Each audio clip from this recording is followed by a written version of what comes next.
Hola, iniciamos hoy una exploración bastante detallada de un texto clave en los inicios del psicoanálisis. Vamos a meternos con fragmentos del análisis de Freud sobre el famoso caso Dora, específicamente del capítulo El cuadro clínico. La idea es ir desgranando las ideas centrales que Freud presenta ahí, ¿no? Pensando sobre todo en quienes están cursando psicopatología. Queremos ver de cerca cómo trabajaba Freud estos casos, tan complejos, y bueno, qué nos revela su método sobre la mente, los síntomas, todo eso. Exacto. Vamos a rastrear justamente cómo Freud va tejiendo esas conexiones, ¿no? Entre los sueños, los recuerdos que aparecen así fragmentados, las dolencias físicas, y cómo todo eso se liga con los conflictos psíquicos que están por debajo. Es una buena oportunidad para ver el método en acción, digamos, con los desafíos que tenía él en ese momento para entender la histeria. Freud arranca el texto mencionando su libro La interpretación de los sueños. ¿Por qué le da tanta importancia justo al empezar a hablar de un caso clínico? ¿Cuál es la conexión ahí? Bueno, es que lo presenta casi como una llave maestra, ¿no? Una herramienta que él considera indispensable. Sostiene que los sueños no son algo sin sentido, sino que tienen una lógica, se pueden interpretar, y una vez que los descifras te muestran pensamientos reprimidos. Ese material psíquico que quedó como bloqueado y que se volvió, según él, patógeno, o sea, que causa enfermedad. El sueño sería como un rodeo, una forma de esquivar la censura de la represión. Y acá, en este caso, él quiere mostrar cómo esa técnica se aplica directamente en el análisis. Entendido. O sea, no es solo una teoría sobre los sueños y ya, sino una técnica fundamental para intentar llegar a eso inconsciente que genera el malestar. Ahora, Freud describe algo que parece una dificultad central.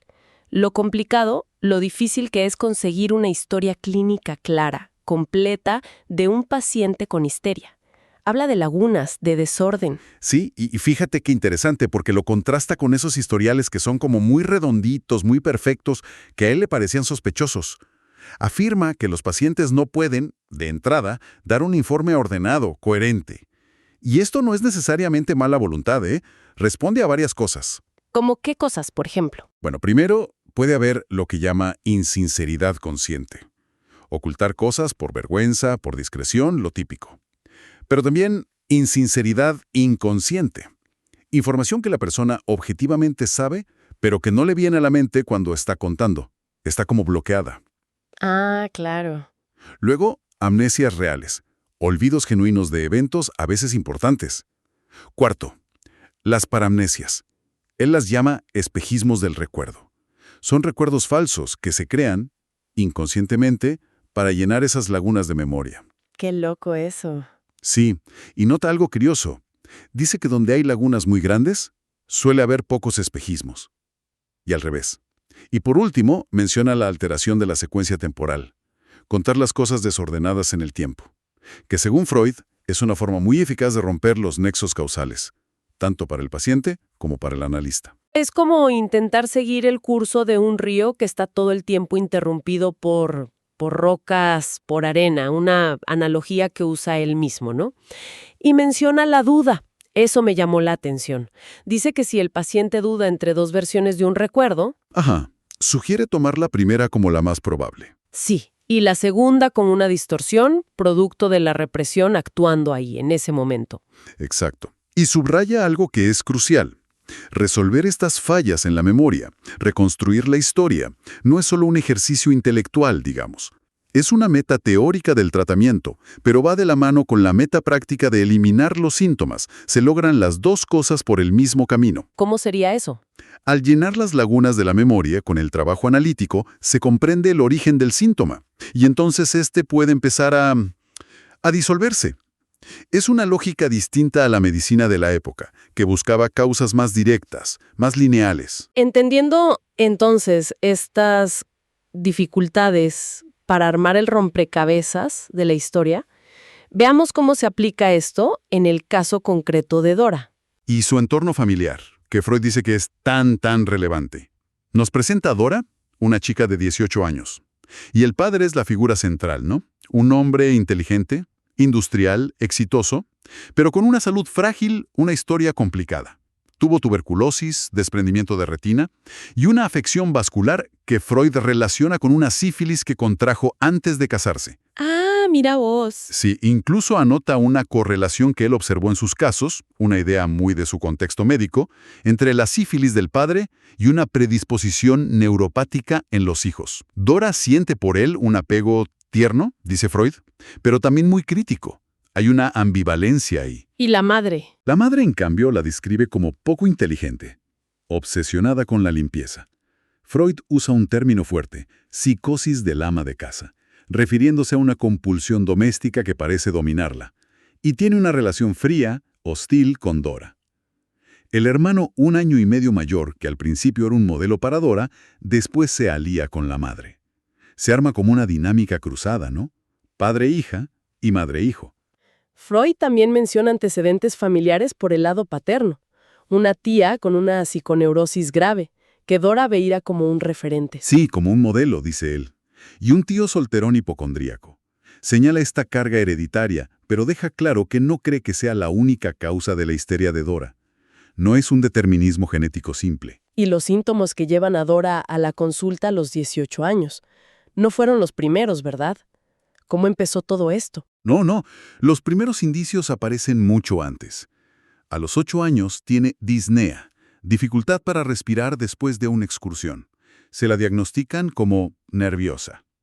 A los 12 aparecen migrañas y tos nerviosa, la tusis nervosa. Al principio juntas, después se separan. La migraña se le va a los 16, pero la tos sigue. Sigue en forma de ataques que duran de 3 a 5 semanas, y a veces con afonía, con pérdida de la voz.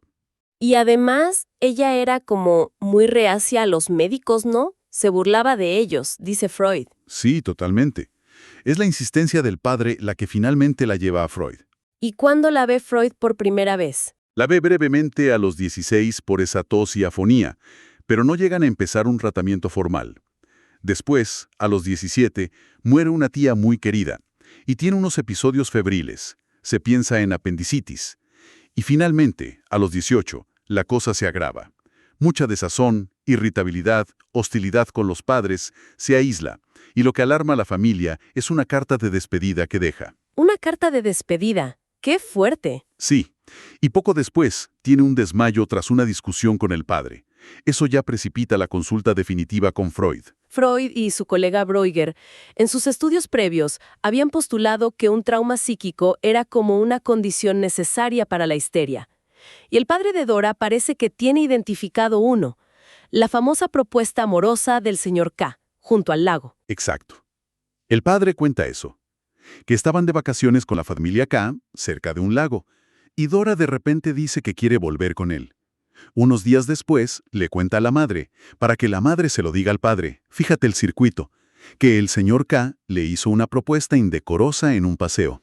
¿Y qué dice el señor K? El señor K, cuando el padre lo confronta, lo niega todo, rotundamente, y acusa a Dora de inventarlo, de fantasear por cosas que leía sobre sexualidad, menciona Mantegazza. Pero lo curioso es que el padre como que tiende a creerle al señor K, o al menos a dudar de Dora. ¿Por qué? Bueno, Freud sugiere que es, en parte, porque el padre quiere cuidar su propia relación con la señora K, la esposa del señor K. La considera su confidente, su apoyo. Se refiere a ellos dos como dos pobres seres que se consuelan mutuamente. Ah, ya empezamos con las complejidades, las versiones que chocan, los intereses ocultos. Totalmente. Y Freud, muy agudo, señala enseguida una inconsistencia importante. Este supuesto trauma del lago no explica todos los síntomas de Dora. Claro. La tos, la afonía, venían de mucho antes. Algunos malestares desde los 8 años. Y esto le confirma su idea. Hay que buscar traumas o influencias más tempranas. Hay que rastrear la biografía hasta la infancia para entender bien el cuadro histérico. No alcanza con el último evento, por más impactante que sea. Y ahí es cuando aparece otra vivencia anterior que Freud considera mucho más importante, con más peso patógeno. La escena en la tienda del señor K cuando Dora tenía solo 14 años. Así es, una escena clave. El señor K la cita en su negocio, que está vacío. De repente la abraza y la besa en los labios. Freud describe la situación como algo que, objetivamente, digamos, podría provocar excitación sexual en una chica de esa edad. Sin embargo, la reacción de Dora es, bueno, radicalmente opuesta. Siente un violento asco, dice Freud. Se libera del abrazo y huye, como horrorizada. Asco, en lugar de excitación. Freud dice que esa reacción es plenamente histérica. ¿Cómo explica él ese mecanismo? ¿Por qué asco? Lo conceptualiza como un trastorno de afecto y fundamentalmente como un desplazamiento de la sensación. En lugar de la sensación genital que él consideraría esperable en esa situación, aparece el asco, una sensación displacentera pero asociada al sistema digestivo, no al genital. Un desplazamiento. ¿De dónde a dónde? La hipótesis de Freud es audaz, realmente. Él cree que Dora, además del beso, percibió la presión del miembro erecto del señor K contra su cuerpo. Esa percepción, por ser intolerable, traumática para ella, fue reprimida, borrada de la conciencia, y en su lugar apareció desplazada la sensación aparentemente más inocente de presión en el tórax. Es un desplazamiento de abajo hacia arriba, de lo genital a lo torácico. ¡Wow! ¡Qué intrincado! Y sigue. Freud vincula el asco en su origen psíquico más profundo con olores y sensaciones relacionadas con los excrementos. Y cómo los genitales, especialmente los masculinos, participan en la micción, pueden evocar esa asociación primaria. Él cita la frase interurinas et faces nacimur, nacemos entre orina y heces. Aunque esta conexión normalmente no está activa, dice Freud, la neurosis puede reactivarla. Y de esta escena derivan, según él, síntomas persistentes. ¿Cuáles? Una alucinación sensorial, sentir recurrentemente esa presión del abrazo en el pecho. Y una fobia, evitar a hombres que pudieran estar excitados para no revivir, inconscientemente, esa percepción reprimida de la erección. Impresionante. O sea, de una sola escena reprimida, él deriva 3 cosas. El afecto de asco, la sensación física desplazada al pecho y la conducta fóbica. Todo conectado a esa percepción reprimida. Y Freud insiste mucho en que los síntomas rara vez tienen una causa única, simple. Introduce este concepto de sobredeterminación. ¿Qué quiere decir con eso? Exactamente, es una idea central en su pensamiento. Un síntoma histérico casi nunca es producto de una sola causa o un solo significado. Está sobredeterminado. ¿Qué significa? Que condensa múltiples significados inconscientes al mismo tiempo. Y estos significados pueden incluso cambiar con el tiempo. Representa así la realización de fantasías sexuales inconscientes, pero puede incorporar otros sentidos. Y acá menciona también la solicitación somática. Él usa el término alemán compliance. ¿Compliance? ¿Qué es eso? Es la idea de que un síntoma histérico necesita como engancharse a algo corporal, a un proceso físico real, que puede ser normal o patológico. Una irritación de garganta, un dolor que ya existía. A esa base corporal se le suelda, dice él, un significado psíquico. Y la terapia se enfoca en descifrar ese significado psíquico que se añadió. Usa una metáfora muy gráfica. Un odre viejo llenado con vino nuevo. El odre físico puede ser viejo preexistente, pero el vino, el significado psíquico, es lo que el análisis busca entender y modificar para que haya cura. Exacto. Y esta idea de sobredeterminación es clave, porque muestra cómo el psicoanálisis se aleja de buscar una causa única y simple, como quizás hacía la medicina de la época, abraza la complejidad de la mente. Volviendo a Dora, ¿cómo aplica esto a sus síntomas más persistentes, la tos y la afonía? También están sobredeterminados. ¿Qué significado se encuentra ahí? Freud los conecta principalmente con la relación triangular súper compleja entre Dora, su padre y la SRK. Respecto a la tos, él parte de una crítica que Dora le hace al padre. Le dice que la SRK lo quiere por ser ein vermögender Mann, que significa un hombre acaudalado, rico. Pero tiene un doble sentido, un hombre potente. Ajá. Y Freud escucha en esa afirmación la resonancia de lo contrario, de lo reprimido. Ein unvermögender Mann, un hombre impotente. Dora, cuando él le pregunta, confirma saber que existen otras formas de satisfacción sexual además del coito. Se refiere a prácticas orales. Entiendo por dónde va. A partir de ahí, Freud interpreta la tos, que iba con irritación de garganta, como la representación somática, en el cuerpo, de una fantasía inconsciente de sexo oral entre su padre y la señora K.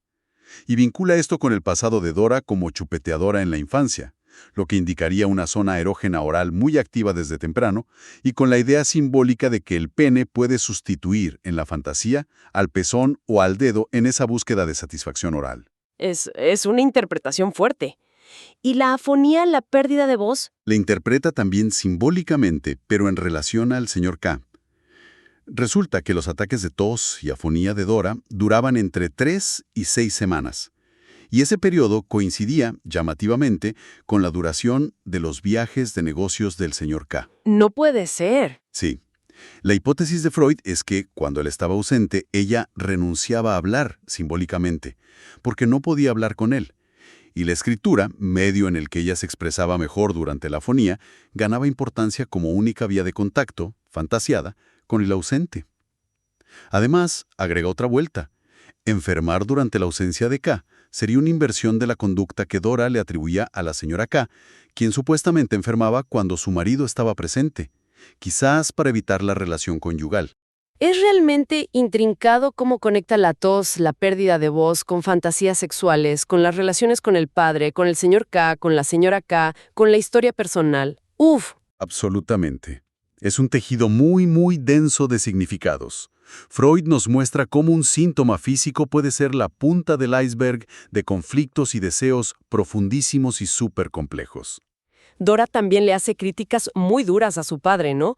Le reprocha su relación con la señora K, su falta de sinceridad, que fingía enfermedades para ir a verla. Y sobre todo, eso de haberla como entregado al señor K, como moneda de cambio para facilitar su propio afer. Sí, y acá Freud aplica una regla técnica que él considera fundamental en el análisis. Dice que los reproches muy intensos, muy persistentes, hacia otra persona, suelen esconder autorreproches inconscientes de contenido similar. O sea, lo que le critico al otro, en el fondo me lo critico a mí misma. Algo así. Dora acusa al padre de hacerse el ciego ante la conducta del señor K para proteger su relación con la señora K.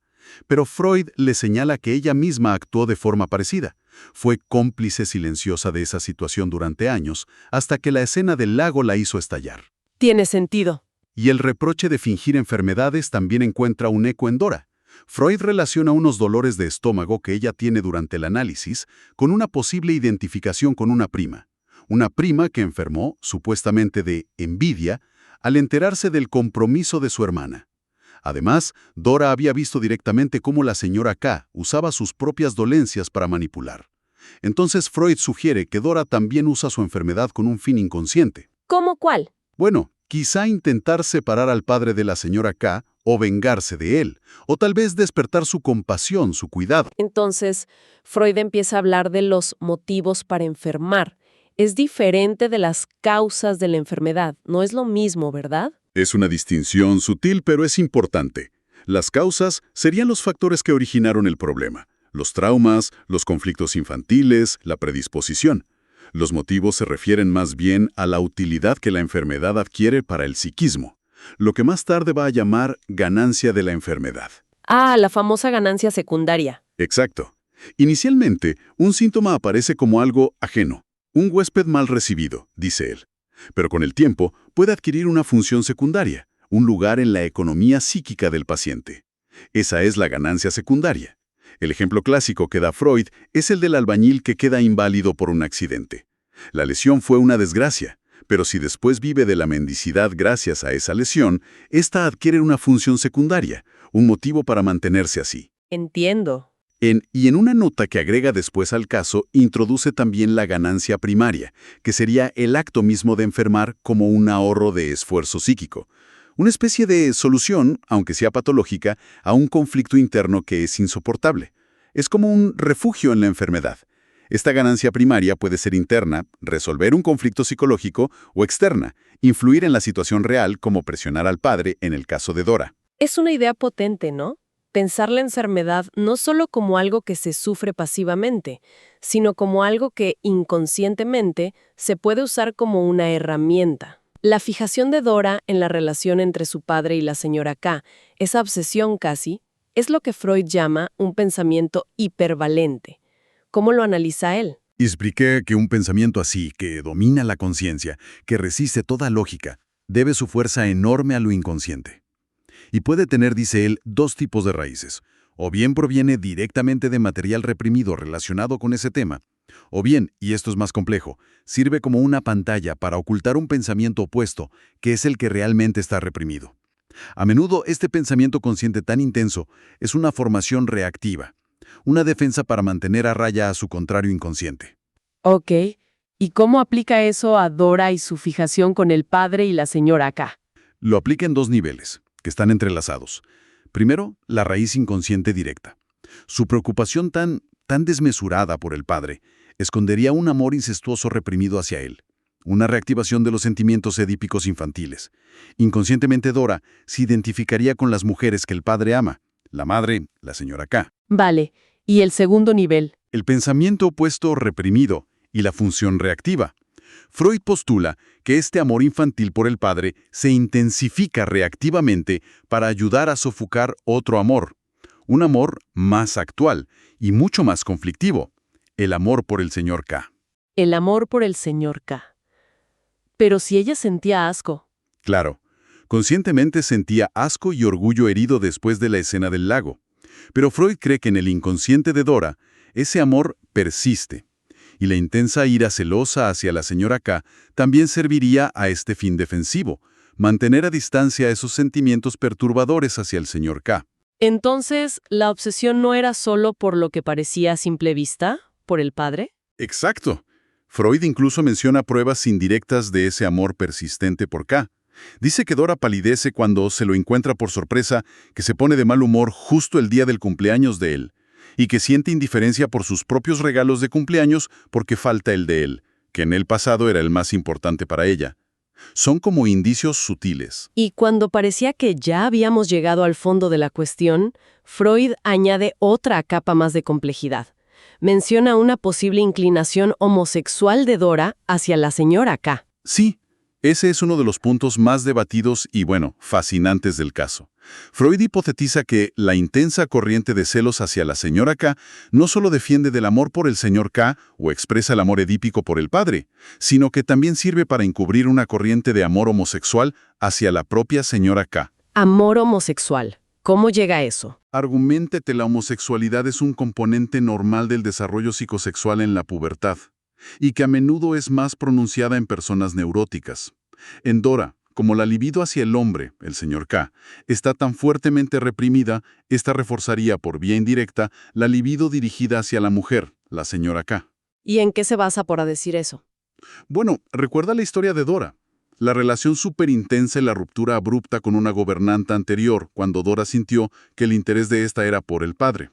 La frialdad hacia una prima que viajó con su padre poco después del incidente del lago. Y sobre todo, la gran intimidad que había existido antes entre Dora y la señora K.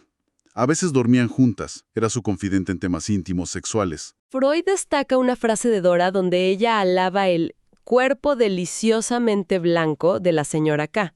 Un lenguaje que a él le suena más a admiración erótica que a simple rivalidad, ¿no?